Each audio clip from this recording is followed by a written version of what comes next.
Hello students, आज के lecture में हम डिस्कस करने जा रहे हैं सेक्सुअली ट्रांसमिटेड डिजीज, यानी कि ये वो डिजीज हैं जो कि प्राइमरीली आपका सेक्सुअल कांटेक्ट के थ्रू ही आपकी क्या होती है, ट्रांसमिट होती है एक पार्टनर से दूसरे पार्टनर को।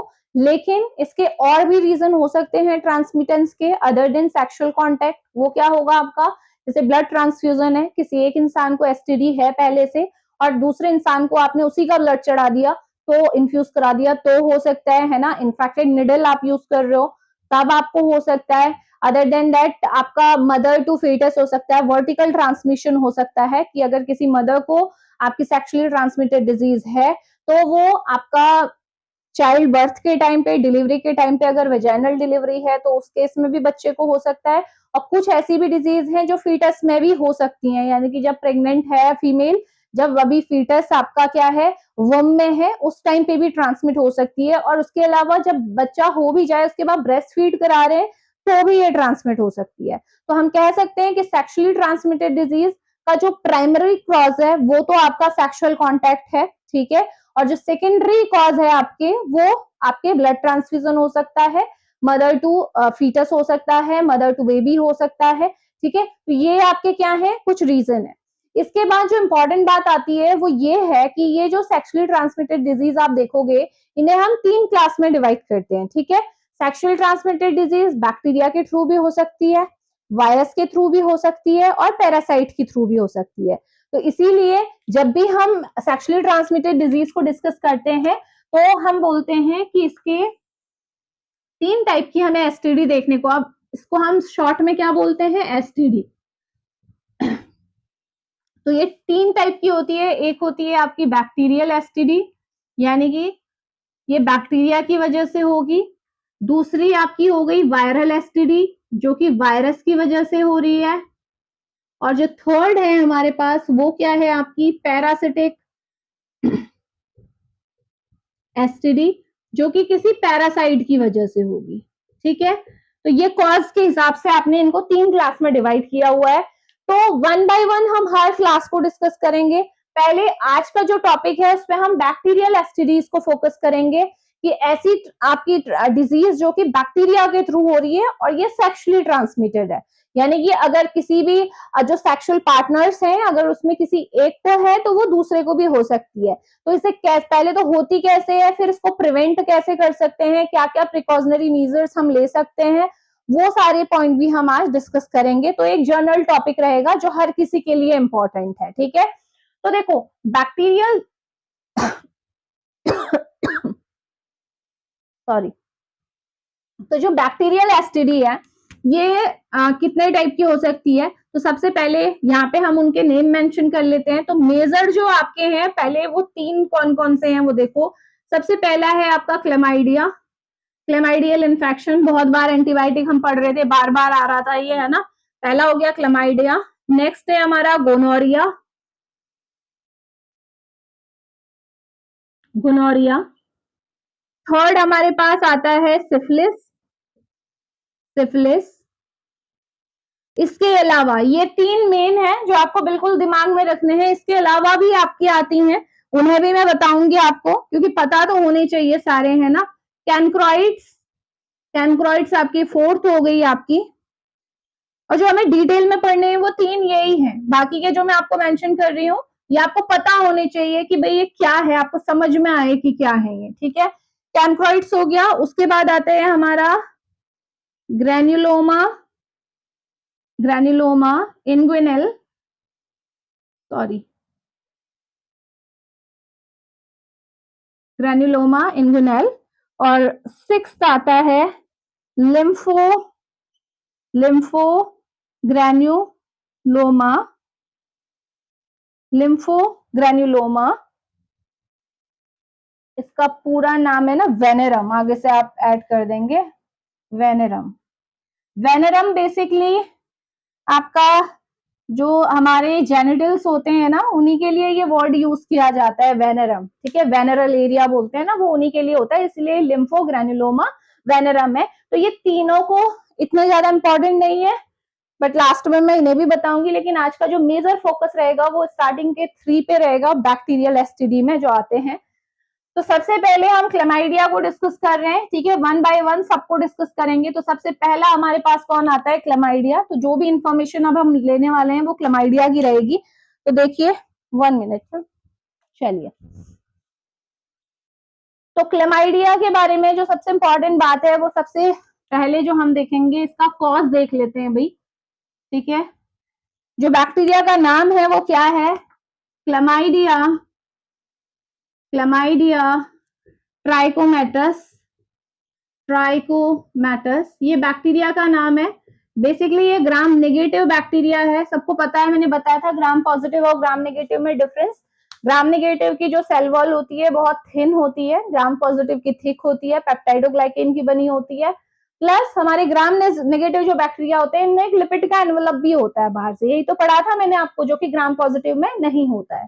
तो ध्यान रखेंगे, ये इंपॉर्टेंट है, ये एमसीक्यूज के पॉइंट ऑफ व्यू से इंपॉर्टेंट है। सबसे पहले तो क्लेमाइडिया का कॉज नेम से ही पता लग रहा है, क्लेमाइडिया, क्लेमाइडिया ट्राइकोमेटस। और जो ये बैक्टीरिया है ये ग्राम नेगेटिव बैक्टीरिया है, इतना बात आपको दिमाग में रखनी है। नेक्स्ट हो जाता है पॉइंट जो इससे रिलेटेड इंपॉर्टेंट है, ट्रांसमिशन देख लेते हैं भाई। ट्रांसमिशन, ट्रांसमिशन मतलब किस किस तरीके से क्लेमाइडिया ट्रांसमिट हो सकता है। तो मैं अभी आपको बता चुकी हूँ कि सबसे पहला तो रीजन, क्योंकि ये सेक्सुअली ट्रांसमिटेड डिजीज है, यानी कि जो फर्स्ट रीजन होगा, जो फॉरमोस्ट रीजन होगा वो क्या होगा? Sexual contact. तो अगर किसी भी तरीके का सेक्सुअल कांटेक्ट है, और चाहे वो ओरल है, चाहे वजाइनल है, चाहे एनल है, ठीक है, ये किसी भी टाइप का अगर किसी ये कांटेक्ट अगर है तो आपको ट्रांसमिट हो सकता है। अगर किसी इन्फेक्टेड इंसान के साथ आप सेक्सुअल कांटेक्ट बनाते हैं तो वो चाहे आप ओरली बनाए, वेजाइनल हो, चाहे एनल सेक्स हो, तीनों की वजह से आपका ये ट्रांसमिट हो सकता है। तो इंपॉर्टेंट है, ध्यान में रखेंगे। और दूसरा रीजन जो इसके लिए है क्लेमाइडिया के लिए, वो क्या है? Mother to foetus, mother to baby लिख देती हूं मैं।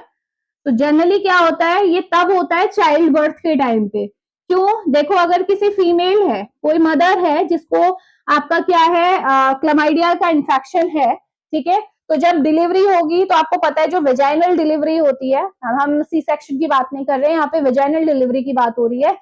तो जब बेबी बाहर आएगा तो वो वेजाइना के कांटेक्ट में आएगा, और अगर वेजाइना में जो मदर है उसे क्लेमाइडियल इन्फेक्शन है तो उस टाइम पे वो इन्फेक्शन बेबी को भी हो सकता है। तो समझ में आ गया मदर टू बेबी कैसे जाएगा क्लेमाइडियल इन्फेक्शन, ठीक है। यहाँ पे जो क्लेमाइडिया है इसका सिस्टेमिक कोई एक्सपोजर नहीं है, ये केवल आपका जेनिटेलियाज को अफेक्ट करता है, ठीक है। तो इसीलिए मदर टू बेबी ट्रांसमिट होने का केवल एक ही कारण है, वो है चाइल्ड बर्थ।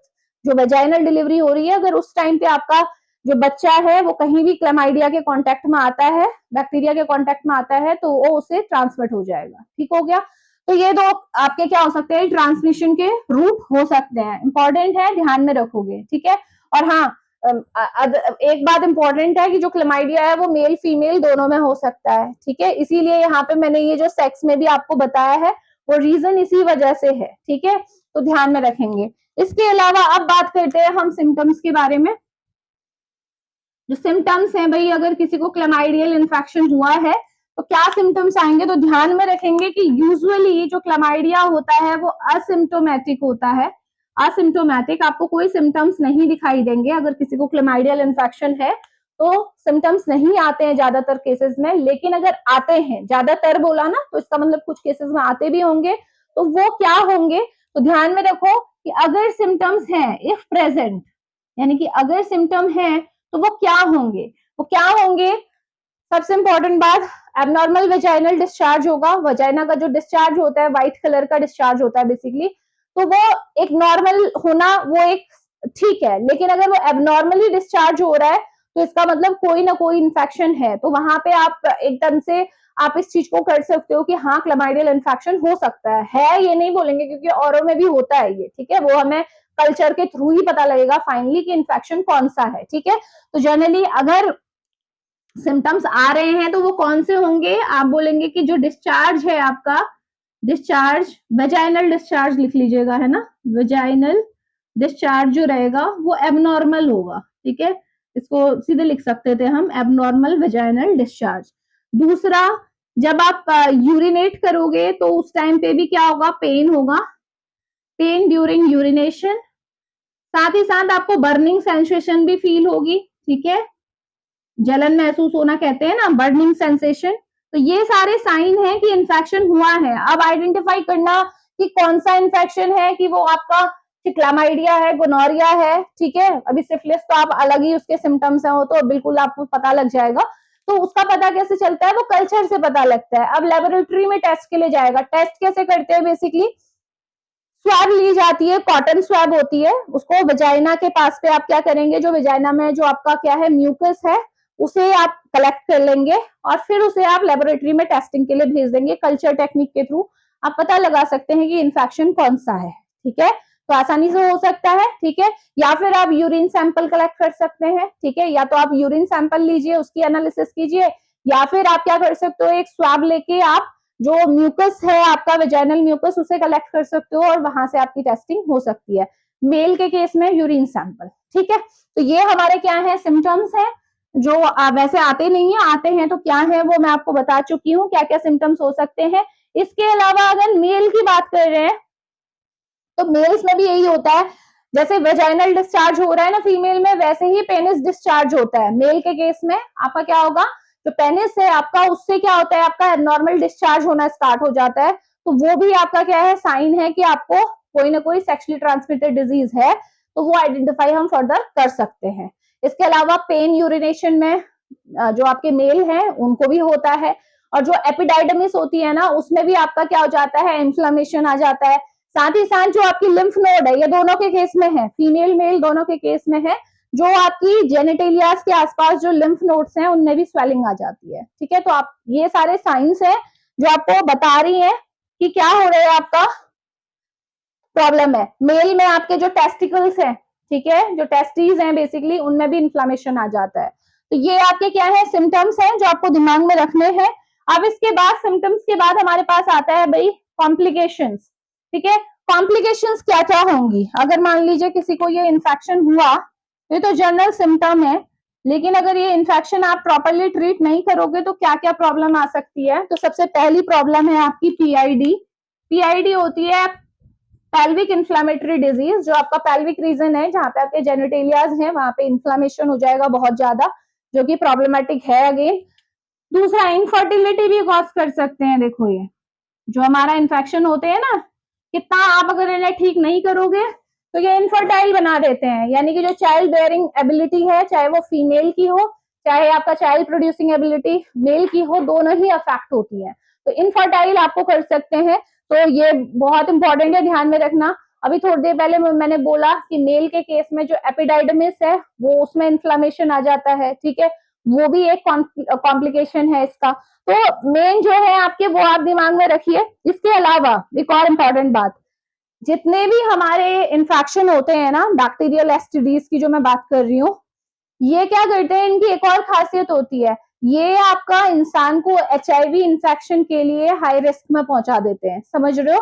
तो ऐसे लोग जिन्हें ये बैक्टीरियल एसटीडी हुई है, आप प्रॉपरली ट्रीट नहीं कर रहे हो, तो इनको एचआईवी होने के चांसेस भी बढ़ जाते हैं। तो कितना बड़ा प्रॉब्लम है वो आप समझ रहे हैं ना इसे। तो इसीलिए इनको ट्रीट करना, प्रॉपर ट्रीटमेंट देना बहुत ज्यादा जरूरी है। तो आप कह सकते हैं कॉम्प्लिकेशन में एक और बात आ गई, इंक्रीज रिस्क ऑफ एचआईवी। और फीमेल्स में एक और दिक्कत आपको देखने को मिलेगी, अगर ये आप ठीक नहीं करोगे, किसी फीमेल को हो रहा है बार बार, तो आपको एक्टोपिक प्रेगनेंसी फेस करनी पड़ सकती है। एक्टोपिक प्रेगनेंसी क्या होती है, सबको पता है। जनरली क्या होता है, जब भी जो फीमेल ओवम है मेल स्पर्म से फर्टिलाइज होता है, जो आपका फाइनली जायगोट बनता है, वो यूट्रस में इम्प्लांट होता है। यही तो होता है, यूट्रस में ही बेबी ग्रो करता है। लेकिन एक्टोपिक प्रेगनेंसी के केस में क्या होता है, जो ये आपका जो सेल्स फ्यूज होके जायगोट बना रही हैं, जो सेल बन रहे हैं, ये आपकी मॉरुला स्टेज, ये मैंने सब आपको पढ़ाई हुई है। तो ये कहाँ पे आपका इम्प्लांटेशन, यूट्रस में ना होके ना, जो फेलोपियन ट्यूब है ना, उसमें इम्प्लांटेशन हो जाता है। अब आप सोचो कितना ज्यादा डेंजरस हो सकता है। यूट्रस तो आपका पूरा क्या करता है, एक हाउस की तरह वर्क करता है ना, बेबी को जितना स्पेस चाहिए वो एक्सपैंड होते जा रहा है यूट्रस, है ना। लेकिन फेलोपियन ट्यूब तो ऐसी नहीं होती है। पहली बात तो फेलोपियन ट्यूब में वो एनवायरमेंट ही नहीं मिलेगा बच्चे को डेवलप होने के लिए। दूसरी बात, फेलोपियन ट्यूब की अपनी एबिलिटी है, इतनी आप स्ट्रेच उसे नहीं कर सकते। तो जैसे जैसे वो जायगोट बड़ा होगा, उसमें डिविजन्स होंगे, ठीक है। जैसे जैसे प्रेगनेंसी के मंथ्स आगे बढ़ेंगे तो क्या होगा, आपका फेलोपियन ट्यूब पे इतना प्रेशर पड़ता है कि फेलोपियन ट्यूब फट जाती है और ब्लीडिंग हो जाती है। इवन जो फीमेल्स हैं, अगर ये आप टाइम पे आपने डायग्नोस नहीं किया, जैसे पहले के टाइम पे होता था ना कि आप प्रॉपर पहले चेकअप नहीं करवा रहे हैं, और अगर एक्टोपिक प्रेगनेंसी का केस है तो क्या होता है, अंदर ही ब्लीडिंग होके बच्चा तो आपका डेवलप होना ही नहीं है, वो तो कोई केस ही नहीं बनता, और मदर की भी डेथ हो जाती है ना। तो ये एक्टोपिक प्रेगनेंसी देखने को मिल सकती है due to this bacterial infections, STD, ठीक है। तो इतना इंपॉर्टेंट है इसे ट्रीट करना। तो अगर किसी को ये है और उसी टाइम वो कंसीव कर रही है फीमेल, तो उसे एक्टोपिक प्रेगनेंसी होने के चांसेस बहुत ज्यादा है, ठीक है। तो एक्टोपिक प्रेगनेंसी तो ये है कि जितनी जल्दी आपको आइडेंटिफाई हो रहा है कि भाई ये एक्टोपिक प्रेगनेंसी है, तो उसे हटाना ही पड़ता है, उसे आप कुछ नहीं कर सकते, है ना। तो ये आपका इंपॉर्टेंट पॉइंट है जो आपको दिमाग में रखना है। इसके बाद आ जाइए इसके ट्रीटमेंट पे। तो हमेशा ध्यान रखें कि अगर किसी को क्लैमाइडियल इन्फेक्शन है तो सबसे बेस्ट मेडिसिन इसके लिए क्या है, मैंने आपको पढ़ाया भी था, एजिथ्रोमाइसिन, ठीक है। एजिथ्रोमाइसिन मैक्रोलाइड एंटीबायोटिक में मैंने आपको बताया था एजिथ्रोमाइसिन, ये हम देते हैं, ठीक है। एक सिंगल डोज इसकी दी जाती है, 1 ग्राम की सिंगल डोज में काम चल जाता है, ठीक है। और या फिर इसके अलावा हम दूसरा डॉक्सीसाइक्लिन भी दे सकते हैं, टेट्रासाइक्लिन का ही कंटेनर है, पड़ा हुआ है ना, एक मिनट में चेक कर लूँ, शो हो रहा है, नहीं नहीं दिखाई दे रहा है ना, डॉक्सीसाइक्लिन है बेटे, इसे मैं यहाँ से हटा के,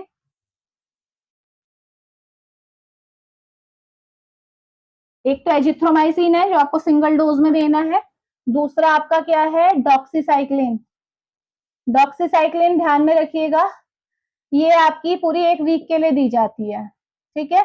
वही बात है कि मेडिसिन है लेकिन उसका आपका ड्यूरेशन आपका अलग अलग है, कोई आपकी एक डोज में काम चल जा रहा है 1 दिन देके, और पूरी वीक आपको लेनी है। तो दो आपकी ड्रग जो मेन यूज होती है आपकी, वो है एजिथ्रो एंड डॉक्सीसाइक्लिन, ठीक है। तो ये आपका क्या है, क्लेमाइडियल इन्फेक्शन है। आई होप आपको समझ में आ गया होगा, ठीक है। नेक्स्ट जो आता है हमारे पास, इन्हें मैं नहीं हटा रही हूँ, ठीक है, एक तो इसे हटा देते हैं।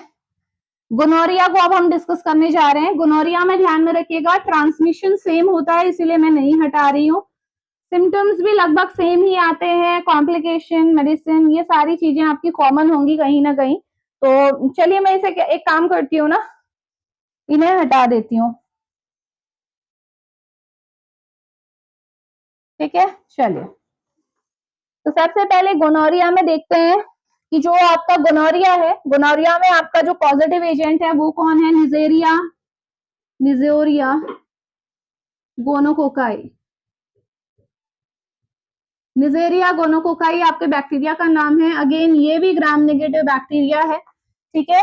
ट्रांसमिशन अगर देखोगे, जो गोनोरिया होता है वो भी सेम ऐसे ही ट्रांसमिट होता है, सेक्सुअल कॉन्टेक्ट से, ऑब्वियसली सेक्सुअली ट्रांसमिटेड डिजीज है, तो अगर सेक्सुअल कॉन्टेक्ट है तो ये ट्रांसमिट हो जाएगा। सेकेंड आपका मदर टू बेबी, वही चाइल्ड बर्थ के टाइम पे ट्रांसमिट हो सकता है, ठीक है। तो ये इंपॉर्टेंट बात है जो आपको दिमाग में रखनी है कि ट्रांसमिशन आपका क्या है, दोनों का ही क्या है, सेम है। लेकिन एक और ध्यान में रखना कि इसमें ना सिम्टम्स में मैं यही ऐड कर देती हूँ कि अगर आपका क्या होगा, किसी बच्चे में, सपोज चाइल्ड बर्थ के टाइम में बच्चे में अगर ये ट्रांसमिट हो गया ना, तो उस केस में सबसे ज्यादा हमें क्या देखने को मिलता है, आई इन्फेक्शन देखने को मिलता है बच्चे में। जो बच्चा है उसमें आपको आई इन्फेक्शन देखने को मिलेगा। तो एक इंपॉर्टेंट पॉइंट है, इसे आप नोट कर लेंगे, ठीक है।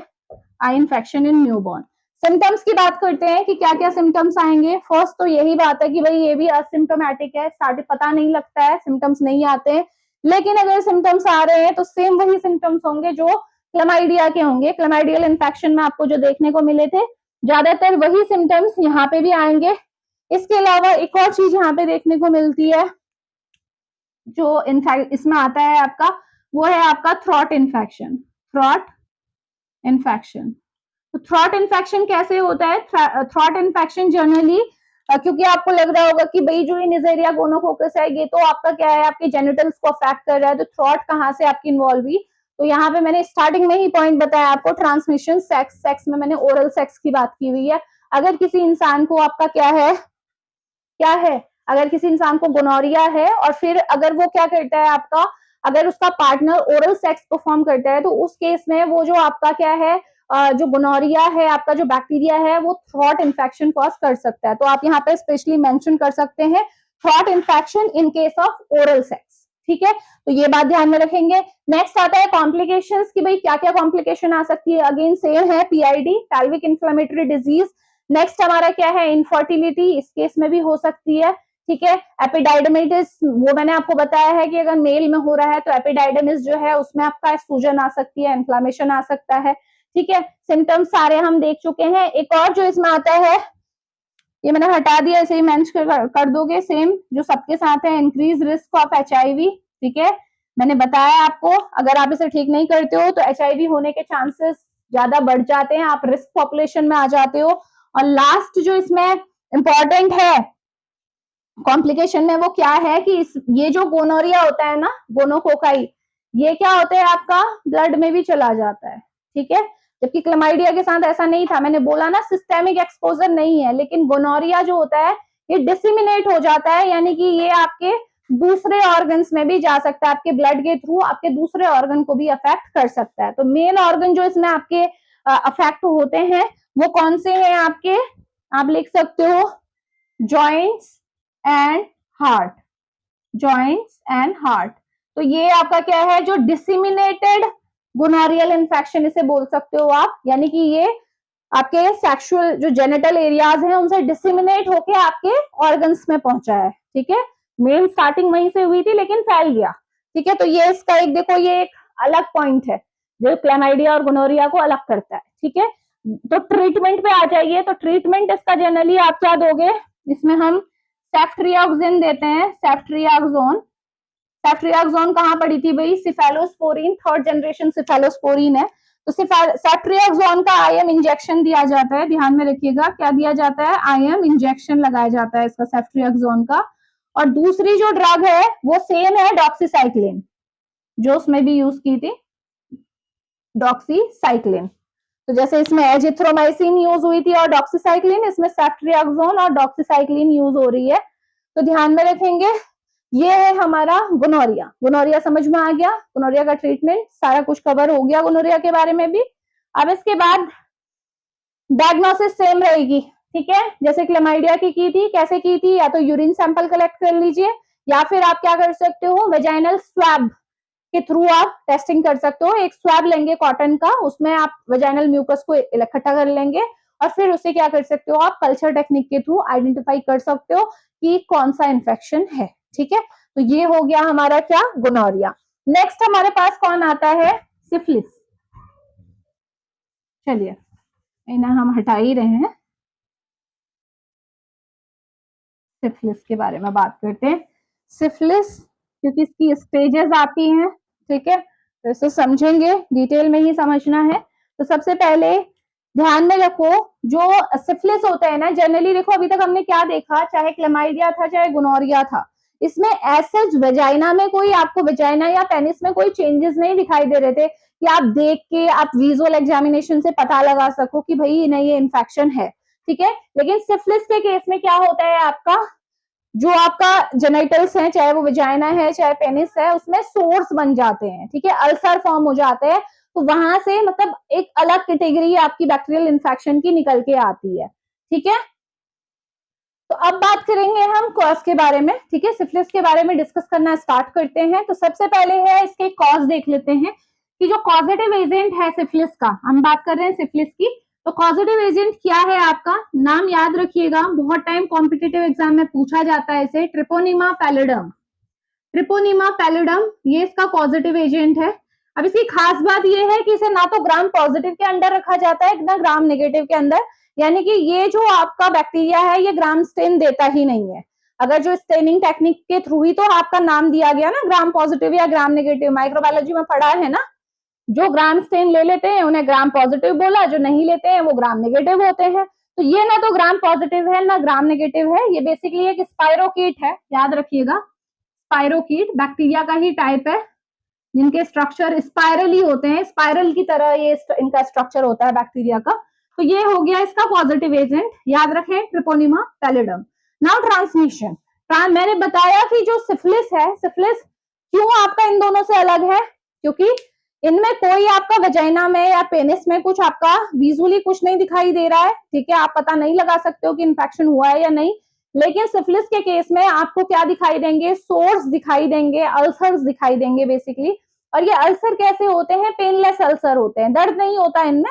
तो बेसिकली आप कह सकते हैं कि अगर कोई एक ऐसा इंसान है जिसे सिफिलिस है, ठीक है, चाहे वो फीमेल हो चाहे मेल हो, और उसके जो सोर हैं वो किसी भी दूसरे इंसान के कांटेक्ट में आते हैं, तो वो तरीका हो सकता है आपका ट्रांसमिशन का, चाहे वो सेक्सुअल कांटेक्ट हो, चाहे स्किन टू स्किन कांटेक्ट हो, कैसा भी हो सकता है। तो सिंपल सी बात है कि अगर आप डायरेक्ट कांटेक्ट में आते हो, डायरेक्ट कांटेक्ट विद सोर्स, तो आपको ये सिफिलिस ट्रांसमिट हो सकता है, ठीक है, सबसे पहली बात। तो डायरेक्ट कांटेक्ट या तो स्किन टू स्किन आपका क्लोज कांटेक्ट है, या फिर आपका सेक्सुअल कांटेक्ट, आप कुछ भी कह लीजिए, तो दोनों ही केस में ये ट्रांसमिट हो सकता है। सेम वेज आपका वर्टिकल ट्रांसमिशन होगा। वर्टिकल ट्रांसमिशन जब बार बार हम बोल रहे हैं वर्टिकल ट्रांसमिशन, तो वर्टिकल ट्रांसमिशन का मतलब क्या होता है, माँ से बच्चे को जो ट्रांसमिशन होता है उसे हम वर्टिकल ट्रांसमिशन बोलते हैं, ठीक है।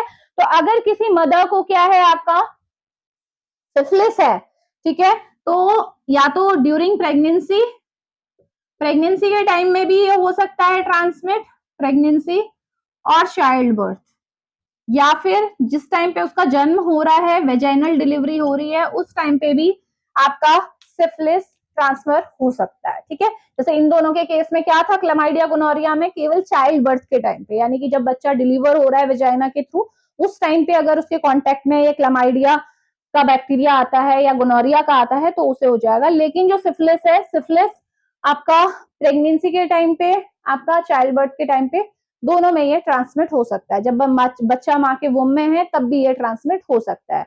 क्यों हो सकता है आगे चल के समझेंगे। क्योंकि सिफिलिस जैसे गोनोरिया में भी हमने देखा था कि बहुत लास्ट अगर आप इन्फेक्शन को ठीक नहीं कर रहे हो तो उस केस में डिसमिनेट होता है जॉइंट्स और हार्ट में, है ना। लेकिन आप इसमें देखोगे ना, ये बहुत ज्यादा फैलता है, ठीक है, ऑर्गन्स को बहुत ज्यादा इफेक्ट करता है, वो भी हम समझेंगे। तो ये आपका क्या है, ट्रांसमिशन हो गया कि कैसे ट्रांसमिशन हो सकता है। नाउ कम्स टू सिम्टम्स आ जाते हैं। चलो सिम्टम्स, या फिर सिम्टम्स को ना हम स्टेजेस के थ्रू समझेंगे। जो सिफिलिस की 4 स्टेज होती हैं, तो पहली देखो प्राइमरी स्टेज हो गई, वन बाय वन सारी स्टेज को समझेंगे, ठीक है। Primary stage, secondary stage, secondary stage के बाद हमारी आती है, सेकेंडरी को ना हम क्रॉनिक स्टेज भी बोलते हैं, ठीक है। सेकेंडरी जो स्टेज होती है, उसके बाद आ गई हमारी लेटेंट स्टेज, और लास्ट आती है हमारी टर्शरी स्टेज। तो ये 4 स्टेज होती हैं हमारी सिफिलिस की। और सिफिलिस एक ऐसी बीमारी है ना, एक बार अगर किसी को लग गई, आपने ट्रीटमेंट ले लिया, आपने शुरुआत में ठीक कर लिया, ठीक है। अगर ये क्या होती है, बहुत टाइम तक तो पता ही नहीं चलती है, लाइफ लॉन्ग बहुत टाइम बाद जाके 10, 12, 30 साल बाद आपको वो इन्फेक्शन दोबारा हो सकता है, ठीक है। स्टार्टिंग में सप्रेस हो जाता है, भी आप देखोगे, इसलिए मैं स्टेज बताना जरूरी समझ रही हूँ कि आप स्टेजेस के थ्रू समझिए कि शुरुआत में क्या सिम्टम्स आते हैं, आपने वहां पे ठीक कर लिया तो ठीक है। बाद में एक ऐसी फेज आ जाती है जब सिम्टम्स ही नहीं आता है सालों तक, ठीक है। तो देखते हैं उसी को, चलिए। ये जो प्राइमरी स्टेज होती है वो कब आती है, इन्फेक्शन के विद इन 3 वीक्स। आपको इन्फेक्शन हुआ 3 वीक के अंतर्गत, यानी कि 3 हफ्तों के अंदर क्या होता है, आपकी प्राइमरी स्टेज आ जाती है। प्राइमरी स्टेज में आपका सिफिलिस का बेसिकली होता क्या है, जो मैंने अभी आपको बताया था, क्या होते हैं, आपके पेनलेस सोर्स फॉर्म हो जाते हैं, पेनलेस सोर्स। जहां पे भी इन्फेक्शन हो रहा है वहां पे आपको पेनलेस सोर्स आपको दिखाई देंगे, घाव से बन जाएंगे, तो वो आपकी प्राइमरी स्टेज होती है, ठीक हो गया।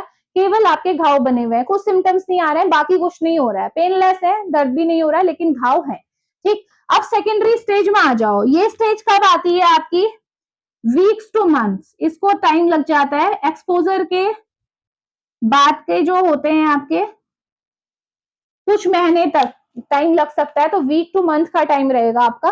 तो सेकेंड स्टेज तब आती है। शुरुआत में प्राइमरी स्टेज आई, केवल पेनलेस सो रहे हैं, अब थोड़ा टाइम और बढ़ा, 3 हफ्ते के बाद का पीरियड आगे की ओर खिंचा, और लगभग 3 महीने के अंदर की बात है ये, तो क्या होता है आपका, महीने कितने भी हो सकते हैं, जैसे मैंने 3 बोल दिया वैसे ही 2 महीने के अंदर भी आ सकता है साइन, ठीक है।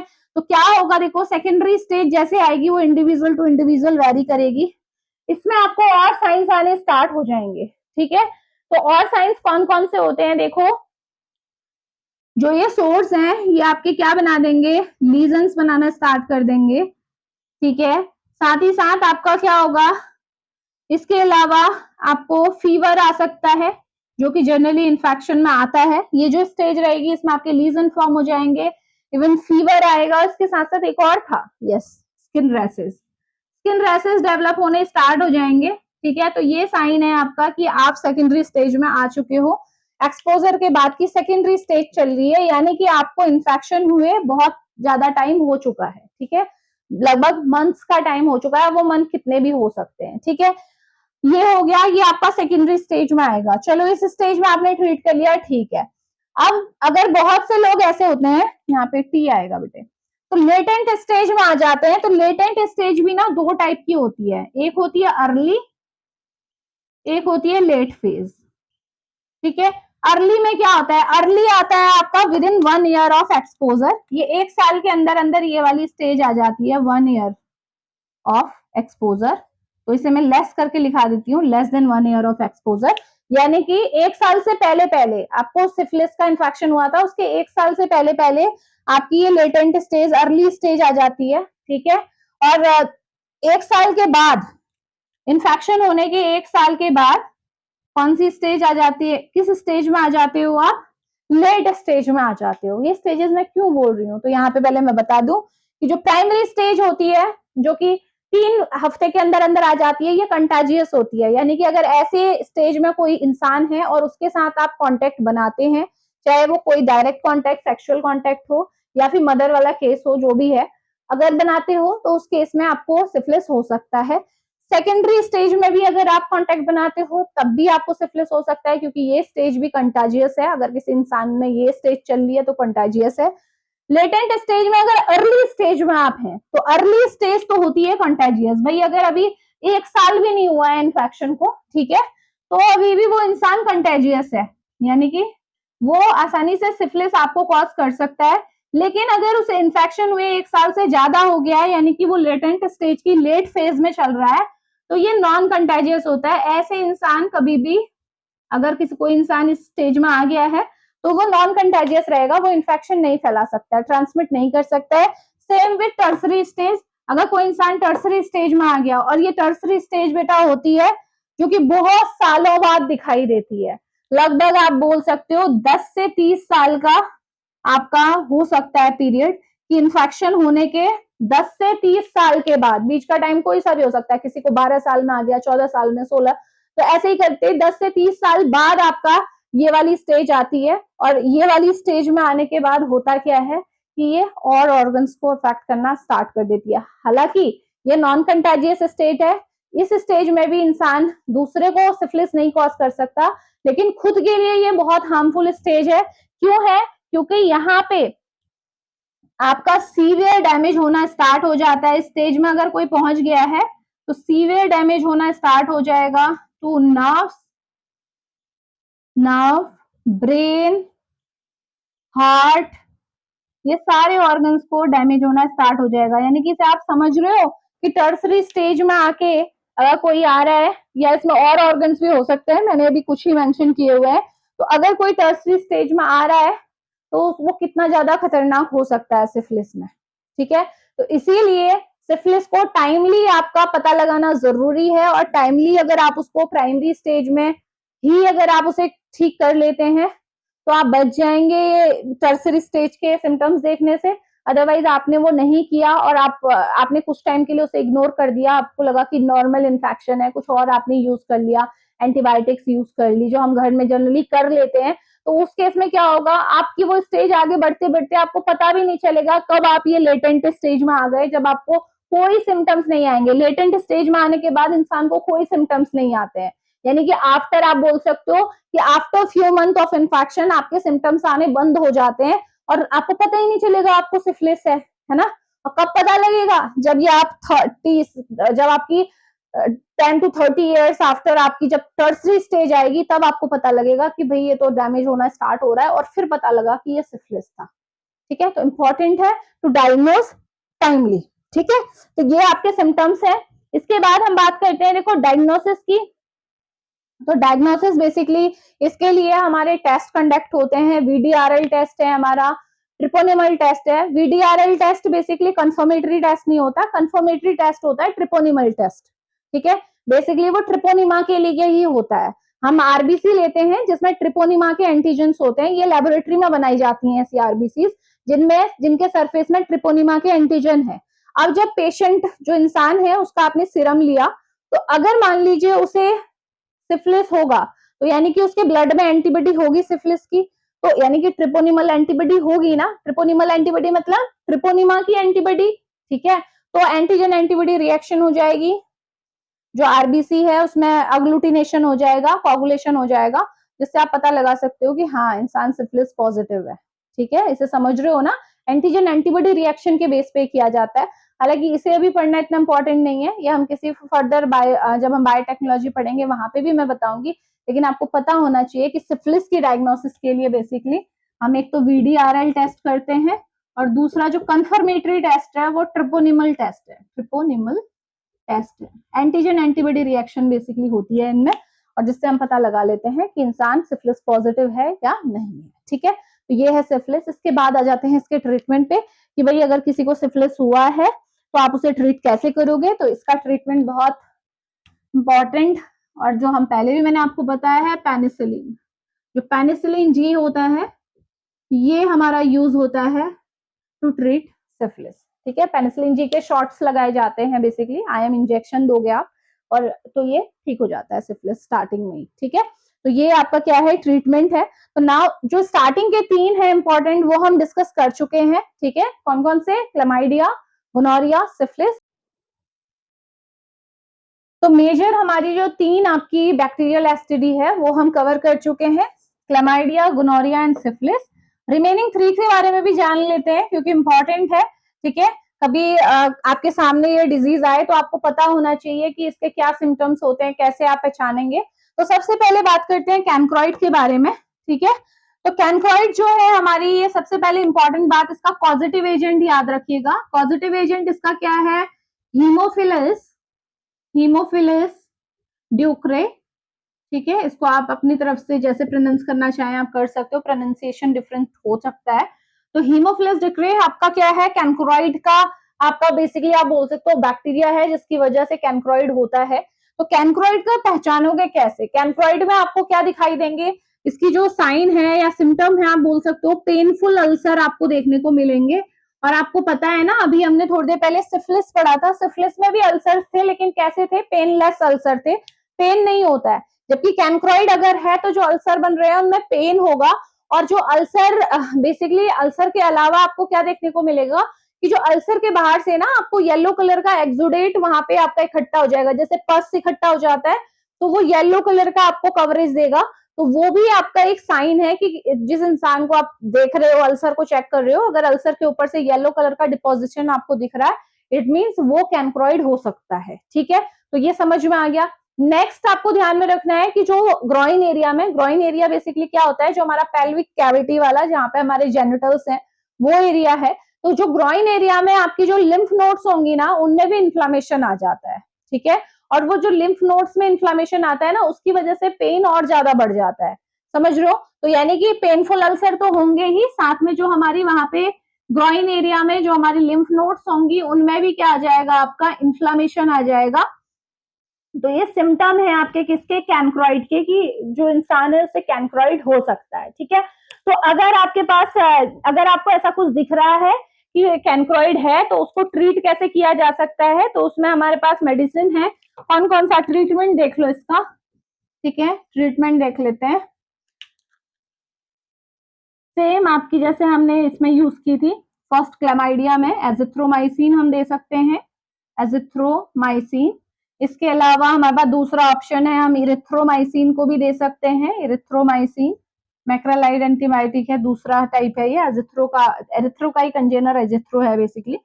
इसके अलावा हम सिफेलोस्पोरिन में सेफ्ट्रियाजोन दे सकते हैं, सिफेलोस्पोरिन एंटीबायोटिक है हमारी, और इसके अलावा डॉक्सीसाइक्लिन दे सकते हैं। तो ये इतनी सारी हमारी क्लास ऑफ ड्रग हैं जो हम यूज कर सकते हैं, हालांकि सबका देने का तरीका अलग होगा।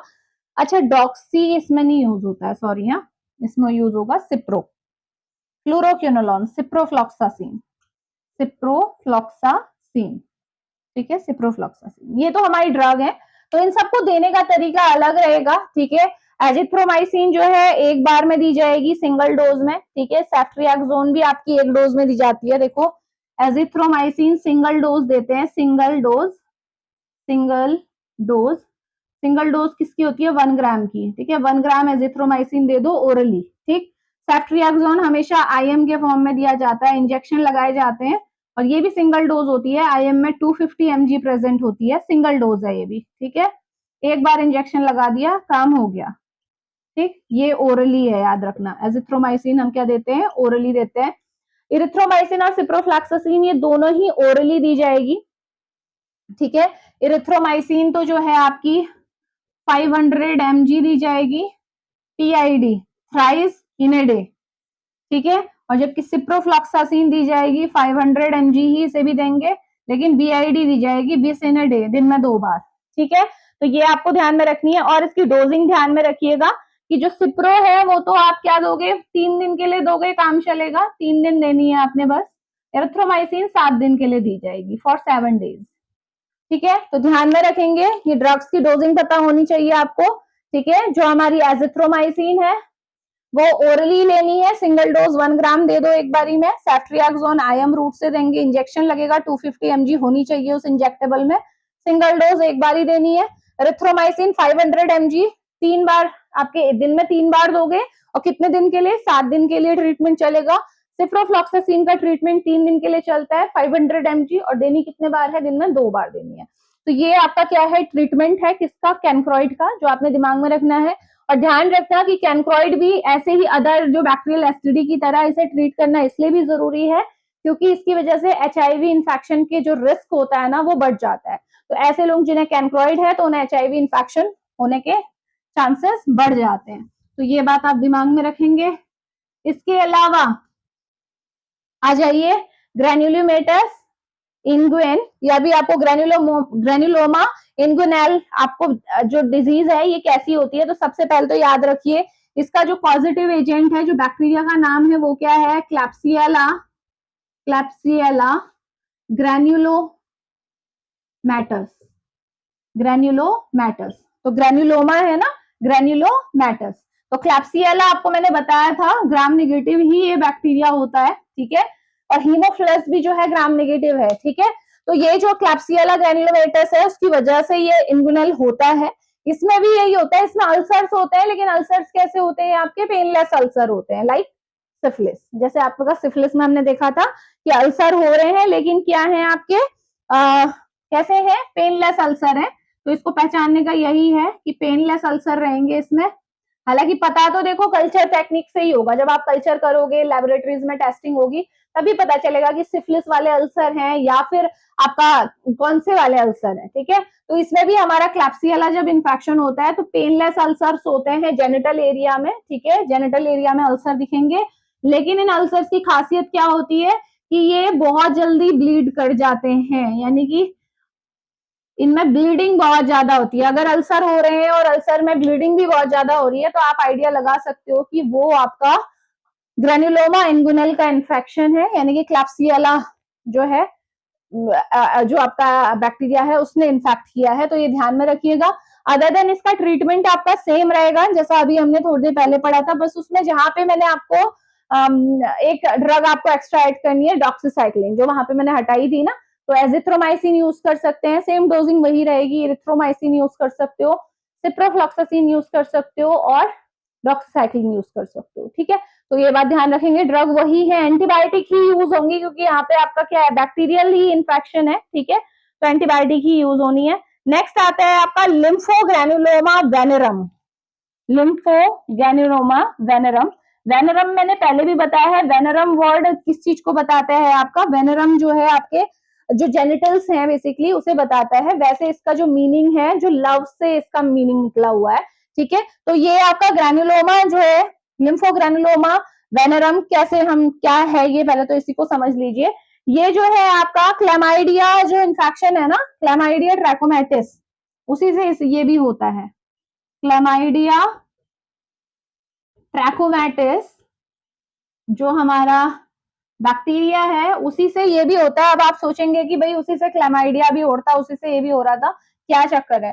तो होता क्या है, जो क्लैमाइडिया ट्रैकोमैटिस है इसके आपके क्या होते हैं, डिफरेंट स्ट्रेन प्रेजेंट होती हैं। बताया था ना मैंने, थोड़ा थोड़ा स्ट्रक्चर में म्यूटेशन के थ्रू अलग अलग स्ट्रेन बन जाती हैं, ठीक है। तो जो आपका क्लैमाइडिया है वो होता है आपका स्ट्रेन D2K, ठीक है। डी स्ट्रेन के, ये सब नाम दिए गए हैं स्ट्रेन्स को। जैसे होता है ना कोई, जैसे हेपेटाइटिस का था, हमने बोला हेपेटाइटिस बी, सी, डी, ई, ऐसे तो बोला था। वैसे ही क्लैमाइडिया का जो ये बैक्टीरिया है इसकी भी अलग अलग स्ट्रेन है, तो सबको नाम दे दिए। तो जो आपकी स्ट्रेन डी और के है, इससे तो क्लैमाइडिया होता है, जो फर्स्ट हम डिस्कस कर चुके हैं। लेकिन जो इसकी स्ट्रेन आती है ना, कौन कौन सी, L1, L2, L3, ये हमारी स्ट्रेन है बेसिकली क्लैमाइडिया की, उनकी वजह से आपका क्या होता है, लिम्फोग्रैनुलोमा वेनेरम होता है। तो अब ये कैसे डिफरेंट है इसे समझो, ठीक है।